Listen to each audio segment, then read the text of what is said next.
नमस्कार बच्चों, मैं राजिका अग्रवाल आपकी साइंस टीचर स्वागत करती हूँ आप सभी का आज की इस क्लास में।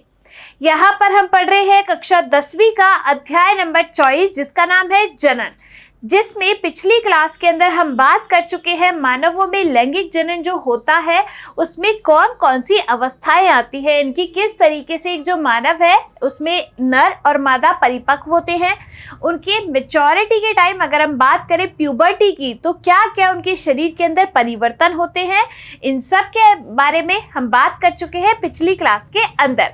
आज की इस क्लास में हम बात करेंगे नर जनन तंत्र की और मादा जनन तंत्र की। तो देखिए, सबसे पहले जो नर जनन तंत्र है, तंत्र का मतलब क्या है बच्चे? तंत्र जो है वो बहुत सारे अंगों से मिलके बना होगा। देखो, हमें एक बेसिक सी चीज पता है कि आपके जो कोशिकाएं होती है, कोशिकाओं का समूह जो एक प्रकार की कोशिकाएं है संरचना में और कार्य में, वो मिलके आपके किसका निर्माण करती है? ऊतकों का निर्माण करती है।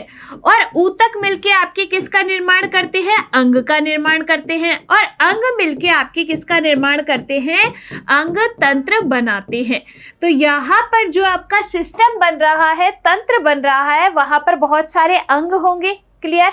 अब देखिए, बात करेंगे कि नर के अंदर जो होगा वो आपके नर जनन तंत्र होगा और मादा के अंदर जो तंत्र होगा वो होगा आपका मादा जनन तंत्र। नर जनन तंत्र जो होगा यानी कि नर के अंदर जो युग्मकों का निर्माण होगा वो आपके होंगे नर युग्मक, क्या? शुक्राणु। और मादा के अंदर मादा युग्मकों का निर्माण होता है जिन्हें अपन क्या कहते हैं बच्चे? अंडाणु कहते हैं। ठीक है, अब देखिए, सबसे पहले ये युग्मकों के निर्माण के लिए हमें इनके तंत्र के बारे में पढ़ना पड़ेगा। तो बात करते हैं यहाँ पर किसकी? नर जनन तंत्र की। देखिए, नर जनन तंत्र के अंदर नर जनन अंग आएंगे, ये अंग आपस में मिलके आपके एक तंत्र बनाएंगे। अगर अपन बात करें इसका जो मुख्य अंग होता है, प्राथमिक अंग, वो क्या है? आपके वृषण। तो देखो, नर के अंदर एक जोड़ी वृषण स्थित होते हैं। नर के अंदर क्या है? एक जोड़ी जो वृषण है वो स्थित होते हैं। यहाँ पर ये वाली संरचना आपको दिख रही है, ये बॉल जैसी स्ट्रक्चर, ये क्या है? आपके वृषण है। तो ये जो वृषण होते हैं वो शरीर के बाहर वृषण गुहा के अंदर स्थित होते हैं। कहाँ पर? शरीर के बाहर। ऐसा क्यों है कि जो वृषण है वो शरीर के बाहर स्थित होते हैं? तो देखो, ये जो वृषण है ना वो प्राथमिक अंग है। इसी वृषण के अंदर क्या होगा? शुक्राणुओं का निर्माण होगा। किसका? शुक्राणुओं का निर्माण होगा वृषण के अंदर। अब ये जो शुक्राणुओं का निर्माण के परिपक्वन के लिए यानी कि शुक्राणुओं का जो परिपक्वन होगा उसके लिए कम तापमान की जरूरत है। शरीर का तापमान ज्यादा, बाहर का तापमान शरीर के तापमान से कम। इसीलिए बाहर के तापमान कम होने की वजह से जो कि शुक्राणुओं के परिपक्वन के लिए अच्छा है, इसीलिए जो वृषण है वो शरीर के बाहर स्थित होते हैं। कहाँ पर? वृषण गुहा के अंदर। Clear I? हुई बात? समझ में आई? तो ये जो एक जोड़ी वृषण है वो स्थित होते हैं। अब देखो, ये जो आपको वृषण के ऊपर ये वाली संरचना नजर आ रही है, ये है आपके एपिडिडाइमिस, जिसे अपन कहते हैं अधिवृषण। क्या कहा जाता है? अधिवृषण कहा जाता है। देखो, शुक्राणुओं का निर्माण कहाँ पर हो गया? वृषण के अंदर हो गया। ठीक है, अधिवृषण जो है वहां पर आपके क्या होगा? शुक्राणुओं का संग्रहण होगा। भाई बन जाएंगे तो कहीं इकट्ठे रह के रखने की भी तो जरूरत है ना, तो वो अधिवृषण की एपिडिडाइमिस के अंदर होता है। ये आपको ये नली सी नजर आ रही है जो ऊपर जा रही है। ठीक है, ये वाली जो नली है ये आपके, इनको अपन क्या कहते हैं? ये है आपके शुक्र वाहिनी। इनको क्या कहा जाता है? शुक्र वाहिनी, शुक्र वाहिका कहा जाता है। क्या कहा जाता है? शुक्र वाहिनी या शुक्र वाहिका। ठीक है, ये क्या करती है? शुक्राणुओं को आगे की साइड लेके जाने का कार्य करेगी, क्योंकि कहाँ बने? वृषण में बने। ये शुक्राणुओं को आगे की साइड लेके जाएगी। अब यहाँ पर आपके ये आपको नजर आ रही है, ये क्या है? आपकी स्खलन वाहिका, जो कि क्या करती है? इन शुक्राणुओं को आगे की साइड, यानी कि जब एक फीमेल की बॉडी में, एक मादा के शरीर में जब शुक्राणुओं का गमन होगा तो उसके विसर्जन के लिए स्खलन वाहिनियां होती है। अब ये आगे जाके खुलती है किसमें, तो ये जो आपको संरचना दिख रही है वो किसकी है, शिश्न की, जिसे अपन कहते हैं पीनिस। ठीक है, क्या कहा जाता है, शिश्न।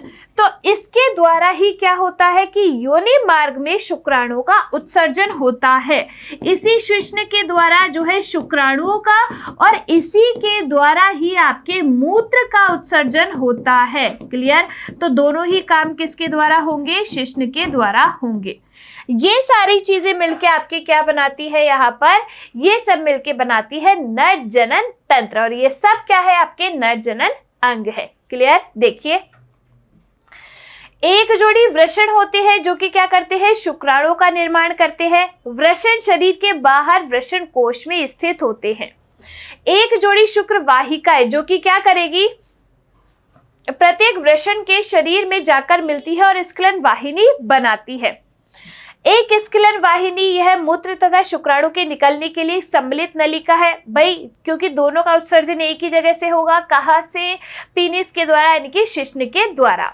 शिश्न एक पेशीय अंग है जो मादा के शरीर में शुक्राणु का स्थानांतरण करता है। तो जब लैंगिक संपर्क होता है तो इसी शिश्न के द्वारा जो फीमेल है उसकी वजाइना के अंदर, योनि के अंदर शुक्राणु का उत्सर्जन किया जाता है। क्लियर, अब बात करते हैं यहाँ पर किसकी, कि भाई वृषण शरीर के बाहर क्यों स्थित होते हैं। एग्जाम के लिए अच्छा क्वेश्चन है। वृषण शरीर के बाहर इसलिए स्थित होते हैं क्योंकि शरीर का तापमान बाहर के तापमान से क्या होता है, ज्यादा, जो कि शुक्राणु के परिपक्वन के लिए सही नहीं है। उनको कम तापमान की जरूरत होती है, इसीलिए आपके जो वृषण है वो शरीर के बाहर स्थित होते हैं। वृषण शरीर के बाहर वृषण कोश में स्थित होते हैं। शरीर के तापमान से 2 सेंटीग्रेड डिग्री तापमान जो है वो कम होता है, जो कि शुक्राणु की उत्पत्ति निश्चित करता है। तो शुक्राणु को जीवित रखने के लिए कम तापमान की आवश्यकता है, इसीलिए जो वृषण है वो शरीर के बाहर स्थित होते हैं। क्लियर हो गई बात यहाँ पर, ठीक है। अब बात करते हैं यहाँ पर किसकी, मादा जनन तंत्र की। किसकी बात करते हैं, मादा जनन तंत्र की। नर के अंदर जो आपके अंग है जनन अंग, उन्होंने मिलकर नर जनन तंत्र बनाया। मादा के अंदर मादा जनन अंग मिलके आपके क्या बनाएंगे, मादा जनन तंत्र बनाएंगे। देखिए इसमें जो मुख्य रूप से प्राथमिक अंग होता है मादा जनन तंत्र के अंदर, उसमें क्या था, प्राथमिक अंग वृषण। नर के अंदर, मादा के अंदर जो प्राथमिक जनन अंग होता है वो होता है आपके अंडाशय। ठीक है, एक जोड़ी अंडाशय जो है वो स्थित होते हैं फीमेल के अंदर। कितने, एक जोड़ी अंडाशय। तो ये तुम्हें नजर आ रही है ये वाली संरचना, ये किसकी है, आपके अंडाशय की संरचना है। इसी अंडाशय के अंदर जो अंडाणु है ना वो यहीं पर स्थित होते हैं। क्या, अंडाणु जो है वो यही अंडाशय के अंदर स्थित होते हैं। अब क्या होगा, जब पीरियड्स चलते हैं तो यानी कि 28 दिन का एक मासिक चक्र चलता है, तो 14वें दिन पे क्या होता है, एक अंड कोशिका जो है वो पूरी तरीके से मैच्योर होती है, परिपक्व होती है। और ये वाली संरचना आपको समझ में आ रही है, ये वाली, इस वाली संरचना को अपन कहते हैं अंडवाहिनी। क्या कहा जाता है, अंडवाहिनी कहा जाता है। तो पीरियड्स के 14वें दिन के लगभग आपकी ये जो अंड कोशिका है वो इस अंडाशय से निकल के कहा जाती है, इस फैलोपियन ट्यूब के अंदर आ जाती है, जिसे अपन कहते हैं अंडवाहिनी। इसने क्या किया, इसकी ये जो फिंगर जैसे यानी कि उंगली जैसे प्रवर्ध निकले हुए ना, उन्होंने क्या किया, अंड कोशिका को इकट्ठा करने का काम कर लिया। अंड कोशिका मिल गई, हर महीने एक अंड कोशिका परिपक्व होगी और इस अंडवाहिनी के अंदर आती है। तो ये आपकी एक जोड़ी क्या है, अंडवाहिनी उपस्थित है, जिन्हें अपन क्या कहते हैं बच्चे, फैलोपियन ट्यूब कहा जाता है। क्या कहा जाता है, फैलोपियन ट्यूब कहा जाता है। क्लियर। तो अगर आपसे कभी पूछा जाए ना कि निषेचन की प्रक्रिया क्या कहाँ होती है, पहले तो तुम कहोगे कि निषेचन क्या है, शुक्राणु और अंडाणु के संलयन की जो प्रक्रिया है वो है निषेचन। निषेचन की प्रक्रिया कहाँ होगी, इस अंडवाहिनी के अंदर होती है। ठीक है, फिर आपको ये नजर आ रही है, ये जो है आपके, ये क्या है, यूटेरस, जिसे अपन कहते हैं गर्भाशय। जहां पर क्या होगा कि निषेचन की प्रक्रिया के परिणाम स्वरूप जो युग्मनज बनता है, यानी कि एक बच्चा जो विकसित होता है वो कहां पर होगा, इसी गर्भाशय के अंदर होगा। अपन कहते हैं ना बच्चादानी, इसमें बच्चा लग गया, तो वो आपके क्या है, गर्भाशय है। फिर अगला भाग होता है, ये आपको नजर आ रहा है, यह है ग्रीवा जिसे अपन कहते हैं सर्विक्स, और ये आगे जाके खुलता है किसमें, योनि में, जिसे अपन कहते हैं वेजाइना। ये जो योनि है वो एक छिद्र है जिसमें ही आपके ये जो शिश्न है उसके द्वारा शुक्राणु का उत्सर्जन होता है। क्लियर हुई बात यहाँ पर? तो देखिए इसके बारे में अपन देखते हैं। यहाँ पर ये जो आपको नजर आ रही है ये क्या है, आपकी फैलोपियन ट्यूब है। ये वाली जो है ना, ये आपकी, ये क्या है, फैलोपियन ट्यूब जिसे अपन कहते हैं अंडवाहिनी। ठीक है, ये इसकी उंगली जैसे प्रवर्ध है। अंडोत्सर्ग की प्रक्रिया कब होती है? पीरियड्स के लगभग 14वें दिन पे होती है एक अंडोत्सर्ग की प्रक्रिया, जहां पर आपके ये जो ओवेरी है ना, यानी कि ये जो अंडाशय है, वहां से एक अंड कोशिका कहां पर आ जाती है, इस फैलोपियन ट्यूब के अंदर आ जाती है। ठीक है, अब फैलोपियन ट्यूब में क्या होगा, अंड कोशिका आ गई। अब मान लो कि अगर उसी टाइम पे शुक्राणु शरीर के अंदर आ गया, लैंगिक संभोग के द्वारा शुक्राणु अगर शरीर के अंदर आ जाता है तो वो आके इस अंड कोशिका को निषेचित कर देता है और किसका निर्माण करता है, जायगोट का निर्माण करता है, जिसे अपन कहते हैं युग्मनज। अब इस युग्मनज में क्या होगा, इसे विभाजन होगा। विभाजन के परिणाम स्वरूप जो संरचना बनती है वो इस अंदर जाके गर्भाशय में क्या हो जाती है, अंतररोपित हो जाती है, जिसे अपन क्या कहते हैं, अंतररोपण कहते हैं। यानी कि अपन कहते हैं ना कि बच्चा लग गया, तो बच्चा लगने वाली ये वाली चीज है कि आपके गर्भाशय के अंदर जो ये आपके संरचना बनी है वो जाके इम्प्लांट हो जाती है, अंतररोपित हो जाती है। क्लियर हुई? ये जो मादा जनन तंत्र है वो उदर भाग के निचले भाग में जो है आपके स्थित होता है। देखिए कौन कौन से भाग है। अंडाशय से निकले अंड की चाल, उसका अंडवाहिनी में निषेचन, जायगोट का विकास जब तक वह आगे विकास के लिए गर्भाशय की दीवार में रोपित होता है। तो ये सारे अंग मिलके आपके क्या बनाते हैं, मादा जनन तंत्र बनाते हैं। मादा जनन तंत्र उदर के निचले भाग में स्थित होता है।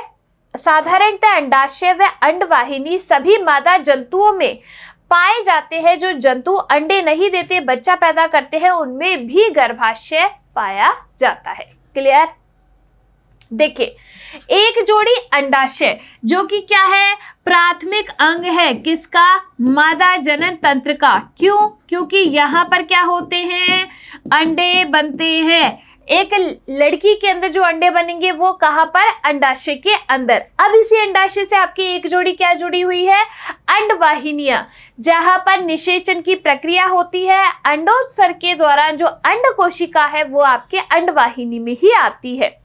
अंडवाहिनियों में से होकर अंडे अंडाशयों से गर्भाशय में आते हैं। क्लियर?